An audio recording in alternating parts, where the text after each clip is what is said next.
이 힘겨운 상황에서 오늘도 흰수염고래 스포츠를 찾아주셔서 정말 감사합니다. 큰 힘이 됩니다. 오늘 저녁 11시에는 2명의 프리미어리거의 경기가 있습니다. 손흥민과 황희찬의 경기인데요. 손흥민이 소속된 토트넘은 리그 6위의 브라이튼과 치열한 순위 경쟁을 하게 되고, 황희찬이 뛰고 있는 울버햄튼은 지난 시즌 3위 팀인 첼시와 맞대결을 펼칩니다. 물론 이번 시즌 첼시는 현재 순위가 11위에 불과해서 작년보다 성적이 매우 안 좋지만 그래도 수천억을 쏟아부어서 스쿼드만큼은 강력한 게 사실입니다.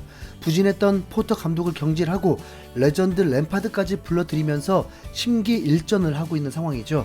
울버햄튼의 입장에서는 결코 만만한 상대가 아니라는 건데, 그나마 다행인 건 황희찬이 햄스트링 부상을 이겨내고 복귀할 것으로 보인다는 겁니다. 울버햄튼의 로페테기 감독은 경기 전 기자회견을 통해서 다행히 황희찬이 이번 주 회복을 마쳤다, 이외에는 새로운 부상 소식은 없다라면서 황희찬의 회복 소식을 전했습니다. 울버햄튼의 지역 매체인 몰리뉴스에서도 역시 황희찬은 이번 주말 첼시전에서 뛸 수 있을 것이다. 최근 뉴캐슬전에서 교체 투입돼 득점했지만 부상으로 리즈전과 노팅엄전을 놓쳤다. 황희찬이 돌아오면서 울버햄튼이 큰 힘을 얻었다. 좋은 소식이다. 로페테기 감독은 그동안 그를 중용했다. 그는 많이 발전했지만 아직 훨씬 더 잘할 수 있다라면서 황희찬의 복귀 소식이 울버햄튼에게 더 큰 도움이 될 거라면서 긍정적인 분위기라고 말했습니다. 이번 시즌 황희찬은 18경기 출전해서 1득점 1도움을 기록하고 있는데, 솔직히 준수한 활약에 비해서 골이 잘 안 따라주는 데 느낌이었습니다. 그러다가 지난 3월 뉴캐슬전에서 교체 1분 만에 마침내 골맛을 보면서 드디어 터지나 싶었는데 이후에 추가 부상을 당하면서 매우 안타까운 상황이었죠. 지금 누구보다 불타고 있는 건 아마 황희찬 본인일 겁니다. 게다가 울버햄튼의 공격수인 다니엘 포덴세는 지난 노팅엄전에서 상대 선수에게 침을 뱉었다는 혐의로 기소를 앞두고 있는데요. 만약 포덴세가 유죄로 밝혀지면 앞으로 6경기 동안 출장 정지입니다. 앞으로 리그가 9경기 남았는데 6경기 출장 정지면 사실상 시즌 아웃 수준의 악재여서 이 타이밍에 황희찬의 복귀는 정말 천구만마와도 같은 상황입니다.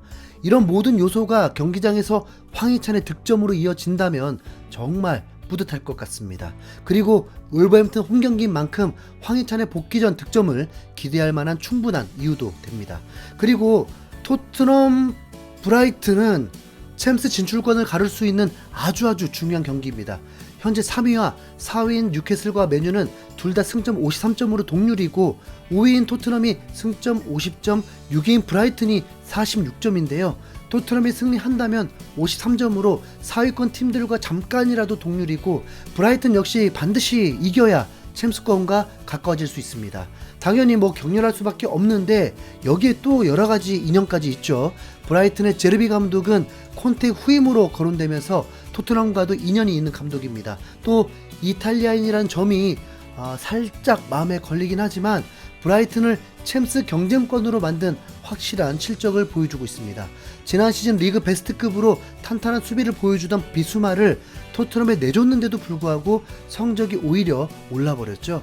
반면 비수마는 토트넘에 와서 전술에 잘 적응도 못하고 급기야 부상까지 당하면서 전력에서 이탈된 상태입니다. 이 한 가지만 보더라도 제르비 감독의 능력은 확실합니다. 제르비 감독은 사전 인터뷰에서 승리를 확신하는 모습이었는데요. 부상으로 빠졌던 핵심 멤버인 맥 알리스터와 카이세도가 토트넘전에 복귀하기 때문입니다. 카이세도와 맥 알리스터 모두 출전에 아무 문제가 없다. 정말 좋은 소식이라서 매우 기쁘다라면서 직접 두 선수의 복귀에 대해 기뻐하는 반응까지 보였습니다. 게다가 센터백인 루이스 덩크에게 리그 탑5 안에 드는 선수라면서 엄청난 극찬을 하기도 했죠. 전반적으로 브라이튼의 선수단을 매우 자랑스러워하는 느낌이었습니다. 솔직히 브라이튼의 스쿼드에서 월드 클래스라고 할 만한 선수는 잘 보이지 않는 게 현실인데요. 그럼에도 불구하고 제르비 감독은 선수들에 대한 무한한 신뢰로 승리를 확신하고 있었습니다. 얼마 전까지 토트넘을 맡았던 꼰대 시와는 180도 다른 모습이죠. 브라이튼의 핵심 공격수인 맥 알리스터, 비토마, 퍼거슨, 마치는 월드 클래스라고 하기는 부족합니다. 반면 토트넘의 손흥민과 케인은 번갈아 가면서 득점왕을 할 정도로 세계적인 선수들이 맞고요. 여기에 쿠르셉스키까지 더해지면서 환상적인 쓰리톱이 완성됐습니다. 그런데 같은 이탈리아 사람인데도 어떤 감독은 이 쓰리톱을 가지고도 재임 내내 선수단 탓을 하네요. 네. 제르비 감독이 현재 브라이튼에서 탑4를 목표로 하고 있다는데 손흥민, 케인 같은 월클 없이도 챔스 진출을 노리는 팀이 있는데 콘테는 도대체 왜 그렇게 선수단 수준이 낮다고 불평했는지. 근데 뭐 이미 잘릴 감독이니까 자, 여기까지만 하겠습니다. 감독인 제르비가 인터뷰에서 먼저 자신감 있는 모습을 보여주니 브라이튼을 응원하는 팬들 역시 승리를 기대하고 있었습니다. 이번 토트넘전은 무조건 이겨야만 해. 챔스 진출에 대한 희망을 살려보자. 우리가 토트넘보다 더 강한 팀이야. 분명히 토트넘을 이길 수 있을 거야.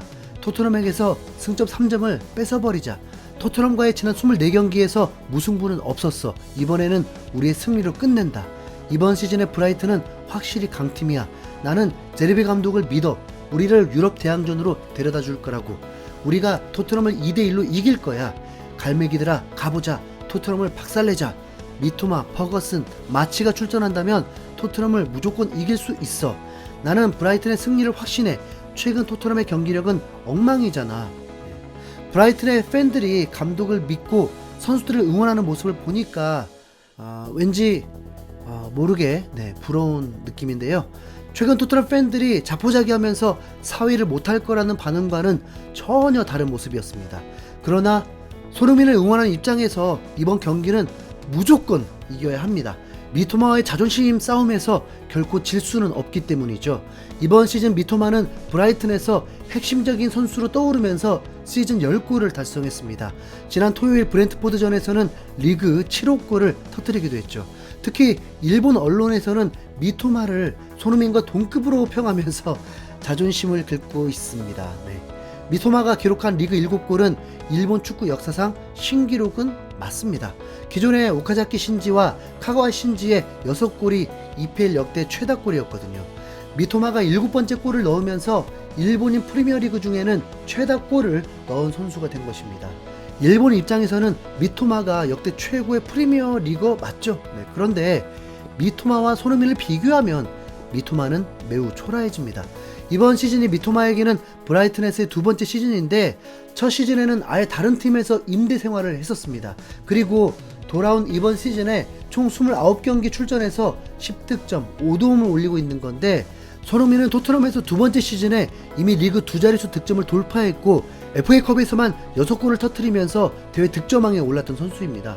이후 꾸준히 리그에서 10골 이상씩 꼬박꼬박 정립해온 것도 모자라서 지난 시즌에는 득점왕까지 하면서 활용 점정까지 찍어버렸죠. 미토마가 앞으로 최소 7년 동안 지금 같은 활약을 지속해도 손흥민을 따라잡지는 못할 겁니다. 아예 손흥민이 미토마 있는 브라이튼전에서 리그 100골까지 폭발시켜버려서 앞으로는 미토마와의 비교가 사라져버렸으면 좋겠네요. 손흥민 100골 제발 터져라. 이상 흰수염고래였습니다. 감사합니다. 요즘 챗 GPT가 정말 핫하다고 합니다. 출시 2달 만에 사용자가 1억 명이 넘었다네요. 제 친구가 책을 쓴 건데 투자에 관심 있으신 분이라면 꼭 보셔야 할 책입니다. 아마존과 삼성전자의 현지 전문가가 집필한 책으로 교보문고 북모닝 CEO로도 선정되었고 구글, 네이버, 서울대 등의 국내외 최고 AI 전문가들이 모두 추천하는 책입니다. 관심 있는 분들은 챗 GPT 거대한 전환 꼭 구매하셔서 정독하시고 투자에 성공하길 바라겠습니다.